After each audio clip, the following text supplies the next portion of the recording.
Bien-aimés frères et sœurs, shalom. Je suis homme de Dieu, Mvola Philippe. Et aujourd'hui, encore une fois, nous venons vers vous pour vous parler sur le péché originel. Mais aujourd'hui, par la grâce de Dieu, nous allons toucher dans les parties des côtés des arbres. Donc, sans tarder, je vais aller dans le livre de Matthieu, chapitre 12. Au verset 33, écoutez la parole de Dieu. On dit que l'arbre est bon et que son fruit est bon. On dit que l'arbre est mauvais et que son fruit est mauvais. Car on connaît l'arbre par les fruits.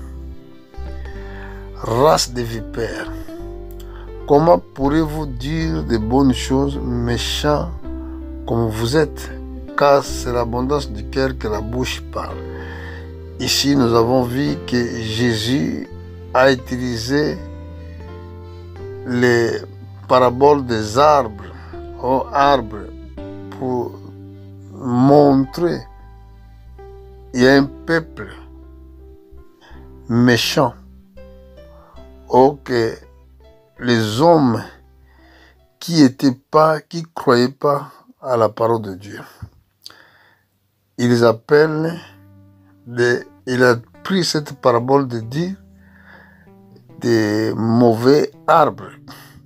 Dites que si l'arbre est bon, ses fruits aussi, ils sont bons aussi. Et parce que si on voulait regarder même dans les catégories des arbres, l'arbre, il donne les fruits à travers de la semence, de la sève qu'il porte. C'est là qu'il détermine les qualités des fruits qu'il doit apporter. Si l'arbre il est mauvais, il ne peut pas donner de bons fruits. Mais quand on regarde dans la semence, parce que la Bible dit que la parole de Dieu c'était une semence. Mais ici, Jésus-Christ nous explique, si l'arbre il est mauvais, donc ses fruits aussi il sera mauvais. Donc, il a dit encore quelque chose d'important. Ou dites l'arbre est bon et que son fruit est bon, on dit que l'arbre est mauvais et que ses fruits est mauvais. Car on connaît l'arbre par les fruits. Donc les fruits, c'est ça qui détermine l'arbre, si il est bon ou si il est mauvais. Mais cet fruit-là, il vient des racines. Ça veut dire qu'il dépend de quelle était la semence qui était semée. Bon, il y a beaucoup qui disent, dites-nous quel était l'arbre que Ève et Adam a mangé. Mes frères, les arbres là, l'arbre de vie, l'arbre de connaître bien et de mal, ça veut dire l'arbre de la science, c'était des arbres prophétiques. Donc, je peux vous donner seulement des chapitres pour aller voir vous-même. Lisez et essayez de comprendre. Si vous regardez Ézéchiel chapitre 4, si vous regardez Ézéchiel chapitre 17, si vous regardez Daniel chapitre 4, vous allez voir que dans les livres de Daniel chapitre 4, Nebuchadnezzar avait une rêve. Dans cette rêve-là, on lui parlait sur un grand arbre. Mais il était qui Ézéchiel? Était roi. de Babylone. Mais quand Dieu vient la nuit, pour lui montrer les sanctions, Dieu, il a révélé l'arbre. Vous voyez? Je donne encore autre exemple. Dans les livres de Matthieu, dans le livre de Matthieu, on peut les regarder, si vous voulez, avec moi, au chapitre 7. Nous allons aller voir. Si on regarde dans les chapitres, Matthieu chapitre 3, verset 10, la Bible dit que déjà le cogné est mis à la racine des arbres. Tout arbre donc qui ne produit pas de bons fruits sera coupé et jeté au feu. Si on regarde ces écritures-là, nous voyons que le prophète ne s'adressait pas aux arbres, mais c'était les arbres prophétiques. Il s'adressait aux hommes qui ne portent pas de bons fruits. Je suis au chapitre 7, verset 17. Tout bon arbre porte de bons fruits, mais les mauvais arbres, ils portent de mauvais fruits. Verset suivant. Une bonne arbre ne peut porter de mauvais fruits, ni une mauvaise arbre porter de bons fruits. Tout arbre qui ne porte pas de bons fruits est coupé et jeté au feu. Alors quand on regarde comment la parole prophétique parle sur les arbres, nous comprenons directement ce qui était passé dans les jardins d'Éden. Dans les jardins d'Éden, il nous présente des arbres et des sciences, et l'autre de vie. Frères et sœurs, sera que l'arbre peut avoir la science? Non. Mais quand il s'agit de cet arbre que la Bible parle arbre de science, ça voulait dire c'était une identité prophétique, un être que seulement les hommes de Dieu qui ont la révélation prophétique qui peuvent révéler si c'était qui. Et aujourd'hui, le monde court derrière la science. Et là, nous voyons la science où il était commencé. Arbre de la science. Arbre de connaissance du bien et du mal. Si vous regardez. C'est pour cela que c'est très difficile si nous sommes restés dans notre façon de faire la littérature. La parole de Dieu, c'est une parole prophétique. Ce n'est pas avec l'intelligence mondaine que nous devons arriver à la connaissance de la parole de Dieu. Ce sera très difficile. Parce que la Bible, c'était parole prophétique. Donc, ceux qui sondent les Écritures, ceux qui peuvent vous interpréter les énigmes, ils sont des hommes loin de Dieu. Pas selon ceux qui ont reçu la connaissance à travers de la théologie. Parce que les prophètes, c'est Dieu lui-même qui descendait du ciel pour les révéler la parole de Dieu. Donc si je regarde sur le Genèse chapitre 2 au verset 9, l'Éternel Dieu fit pousser des sols les arbres de toute espèce agréable à voir et de bon à manger. Vous voyez, c'est ça qui trouble les gens, ça, cette partie-là. Et l'arbre de la vie au milieu du jardin, et l'arbre de la connaissance du bien et du mal, Voilà, c'est là que les gens ne comprennent pas. Mais c'est une parole prophétique. Hein? On peut citer vraiment plusieurs chapitres sur les arbres. Vous allez voir que l'homme est considéré comme l'arbre. Un roi peut être considéré comme l'arbre. Il y a des pays qui sont considérés comme arbres, comme figuier. Il parle d'Israël. Comme la vigne, c'est l'église. Vous voyez? Donc, c'est ça, en fait. Les fruits, ça veut dire la nature de l'arbre, ce qu'il produit. C'est ça qu'on appelle les fruits. Alors, mes frères, ce n'est pas des arbres naturels que la Bible parle, c'était des arbres prophétiques.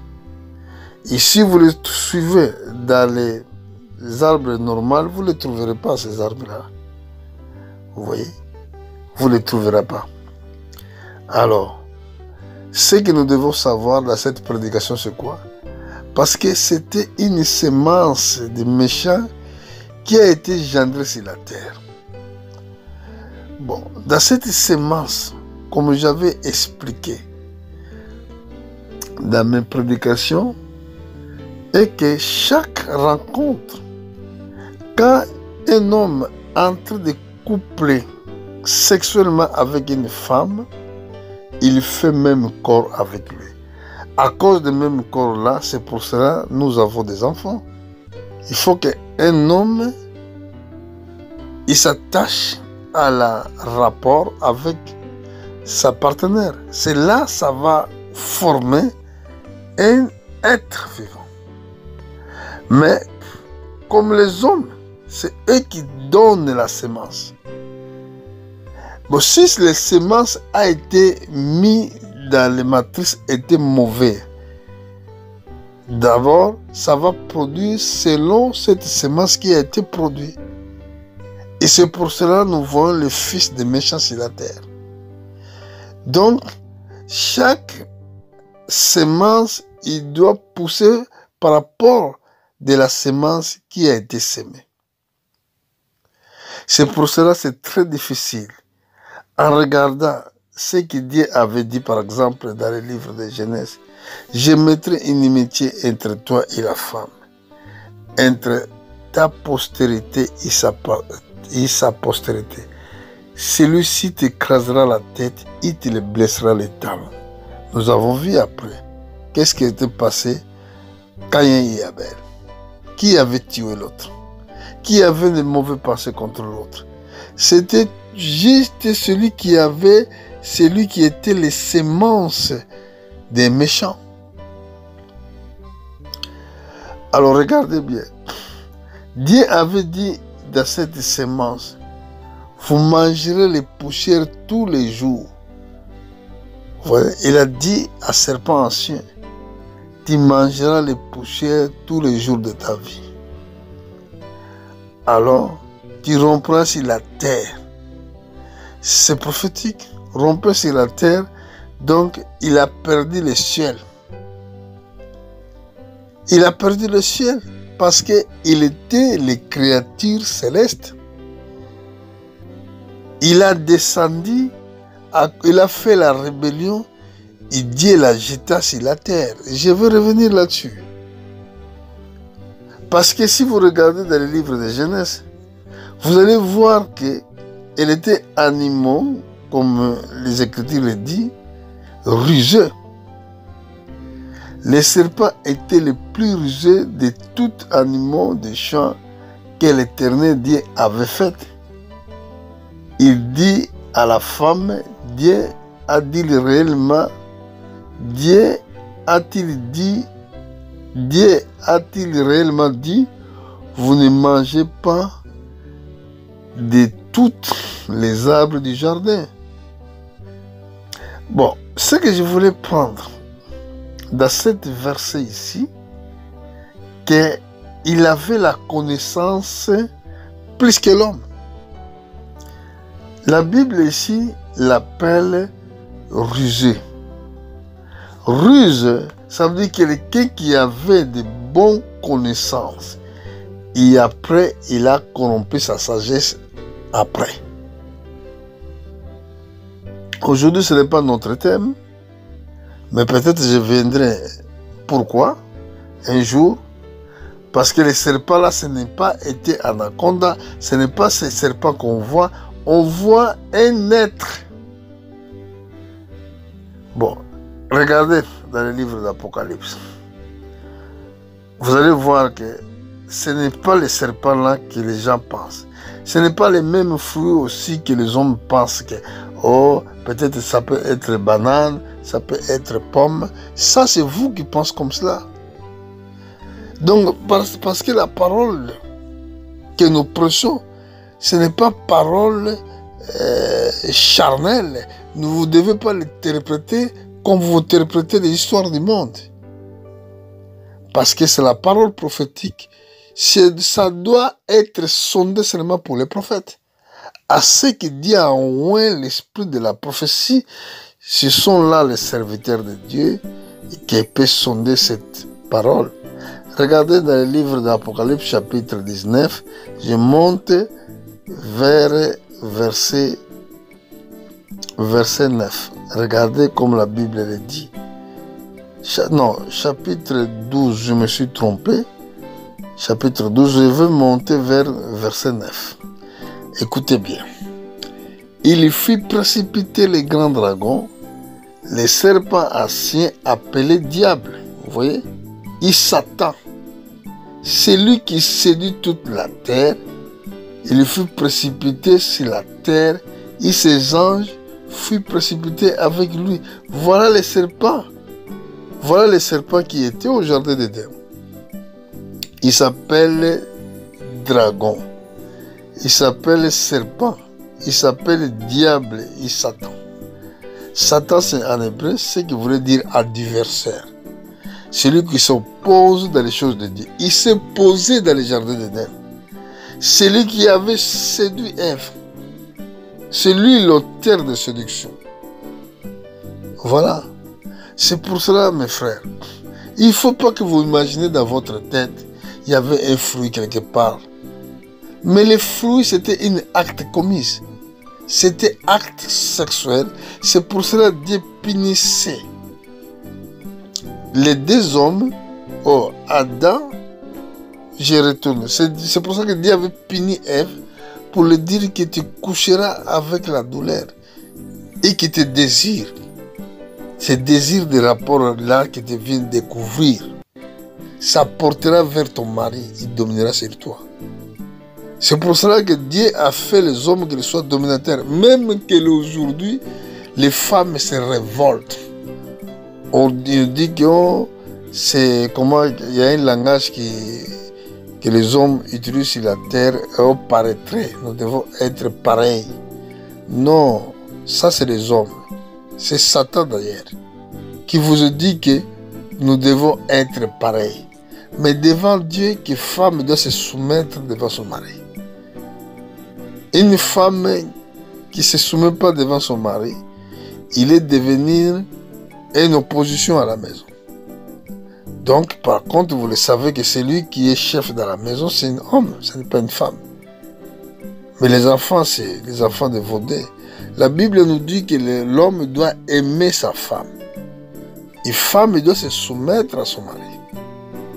Voilà ce que dit les Écritures. Aujourd'hui, Satan, il s'oppose dans la loi de Dieu à travers la politique, à travers les éducations du monde. Et c'est comme cela que la parole de Dieu perd de son efficacité. Je vous donne un exemple, par exemple. Moi que je prêche dans la Bible, si je mets mes prédications dans les réseaux sociaux, vous allez voir que ce n'est pas tous qui vont voir ça. Il empêche que ces paroles soient connectées, ou soit que les autres qui sont loin peuvent profiter aussi pour écouter la parole de Dieu. Il empêche, mais il permet que les paroles, des paroles vaines, des paroles honteuses, que les gens parlent et ouvrent leur nudité, ils permettent que les gens regardent tout ça. Et que le monde a plongé dans l'immoral total. Nous sommes dans le temps de Sodome. Nous sommes dans le temps de Noé. Parce que le temps de Noé, les femmes ont laissé leur corps, a laissé voir leur nudité. Et aujourd'hui, pareil, il y a des femmes qui veulent montrer leur nudité. Mais pensez-y, pensez une chose. Et pourquoi vous le faites? Pourquoi que tu veux montrer ton corps? Sera seulement pour avoir la chance de trouver un mari? Oh, c'est un esprit qui vient, qui commence à conduire ta vie, qui commence à conduire tes pensées. Voilà ce qui est un peu dommage. Dans l'état de l'autre, il y avait l'homosexualité. Les gens de Sodome, dans leur tête, étaient pour violer les anges. Voilà aujourd'hui les chemins où ils donnent l'argent, il y a homosexualité. Mais combien de gens ils pensent le ciel? Combien de personnes ils pensent regarder le ciel un jour? Voir le ciel, vivre avec Dieu. Si nous avons des magiciens sur la terre, parce que la parole de Dieu c'est une réalité. Si nous avons le démon sur la terre, parce que la parole de Dieu c'est une réalité. C'est pour cela que nous devons, les croyants, parce que cette parole je m'adresse aux croyants. Donc, l'acte qui a été commis, c'était l'acte sexuel qui a été commis au jardin d'Éden. Nous sommes les enfants adoptifs, adoptés. Les enfants de Dieu adoptés. Alors, les anges n'étaient pas les enfants de Dieu adoptés, étaient des fils de Dieu. Donc, si vous regardez dans le livre de Genèse, au chapitre 6, regardez Job chapitre 1, Job chapitre 2. Donc, cette appellation, c'était adressé pour les anges, les fils de Dieu. Mais nous sommes les fils de Dieu par l'adoption. Donc, regardez. Jésus avait dit, tous qui ont reçu, il a donné le pouvoir. Jean chapitre 1, à partir du verset 11. Il a donné le pouvoir de devenir les enfants de Dieu, lesquels sont nés, non du sang, ni de la volonté de la chair, ni de la volonté de l'homme, mais de la volonté de Dieu.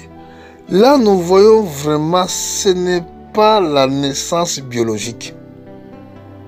C'est impossible de dire que moi, comme je suis né sur la terre, je vais hériter le royaume de Dieu.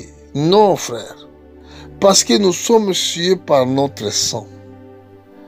Et notre sang, c'est là qui demeure notre nature. Et l'âme de la chair se trouve dans son âme. L'âme de la chair, ça se trouve dans le sang. C'est le sang qui était contaminé. Donc, il doit avoir autre sang de substitution. Pour que, quand le sang-là entrera en action, avant que nous sachions que si nous avons le sang de substitution, donc nous devons avoir le baptême du Saint-Esprit. Parce que Saint-Esprit, c'est le sang de Dieu qui transforme notre nature. Pas, beaucoup disent que moi je suis fils de Dieu. Mais comment tu es fils de Dieu, tu n'as jamais reçu le baptême du Saint-Esprit? Comment tu peux le dire? Parce que nous avons compris que nous avons compris que la nouvelle naissance annule automatiquement ton nature humaine. La naissance biologique. Voilà. Je viens dans le livre de Jean, chapitre 11, écoutez la parole de Dieu. Je vais lire verset 12. Mais à tous ceux qui ont reçu, à ceux qui croient à son nom, il est donné le pouvoir de devenir enfants de Dieu, laquelle sont nés. Regardez la naissance que la Bible parle ici. Non du sang, ni de la volonté de la chair, ni de la volonté de l'homme, mais de Dieu. Donc si la nouvelle naissance annule la naissance biologique, c'est ça. Si ça va annuler la naissance qui était la naissance pécheresse, alors Dieu va substituer le sang qui coulait dans ton corps pour que tu reçois le baptême du Saint-Esprit. Là, les sorciers de la nuit, quand ils vont sortir pour aller chercher ta vie, ils ne le trouveront pas parce que tu n'as plus de l'air. Oh, dans d'autres termes, maintenant tu commençais à appartenir à Dieu, pas dans ta descendance charnelle qui était où tu étais né sur la terre. C'est automatiquement changement. La transformation. C'est pour cela que Jésus avait dit à Nicodème. Il a dit quoi à Nicodème? Des livres de Jean chapitre 3, verset 3. Il a dit Jésus répondit en vérité, je te le dis, si un homme n'est né de nouveau, ne peut voir le royaume de Dieu. Vous voyez? Ça, c'est la parole du Seigneur Jésus-Christ. Au verset 5, il a dit, Jésus lui répondit, en vérité, je te le dis, si un homme n'est né d'eau et d'esprit, ne peut entrer dans le royaume de Dieu. Donc la naissance doit être dans ton corps et dans ton esprit. C'est pour cela que la Bible a dit, voici comment vous devez prier, notre Père qui est au ciel, et que ton règne vienne, et que ta volonté soit faite sur la terre comme c'est fait au ciel. Voilà la différence. L'identification, c'est ciel. C'est là où il avait des fils de Dieu. Nous sommes les fils de Dieu adoptés. Je dois terminer dans le livre de Éphésiens chapitre 1. Là, je vais finir. On va lire les Écritures. Écoutez l'apôtre Paul. Que la grâce et la paix vous soient données de la part de Dieu notre Père et du Seigneur Jésus-Christ. Béni soit Dieu, le Père de notre Seigneur Jésus-Christ, qui nous a bénis dans toutes sortes de la bénédiction spirituelle dans les lieux célestes en Christ. En lui, Dieu nous a élus avant la fondation du monde pour que nous soyons saints et irrépréhensibles devant lui, nous ayant prédestinés dans son amour, à être des enfants d'adoption par Jésus-Christ selon le bon plaisir de sa volonté. Nous sommes les enfants d'adoption. Ça veut dire quelqu'un qui a adopté. Par exemple, il y a des enfants qui n'ont pas, il y a des femmes qui n'ont pas des enfants, il y a des familles qui n'ont pas des enfants. Ils vont peut-être chercher un enfant dans l'autre pays pour adopter. Donc nous sommes nés les enfants des hommes, mais adoptés des royaumes de Dieu. Donc nous sommes les enfants d'adoption. Voilà. Donc voilà la différence qui existe entre nous et les anges. Nous sommes les enfants d'adoption, mais pas les anges. Vous voyez? Nous sommes nés sur la terre. Alors, voilà, c'est pour cela, nous sommes devant Dieu les enfants d'adoption. Nous sommes adoptés dans ce royaume de Dieu.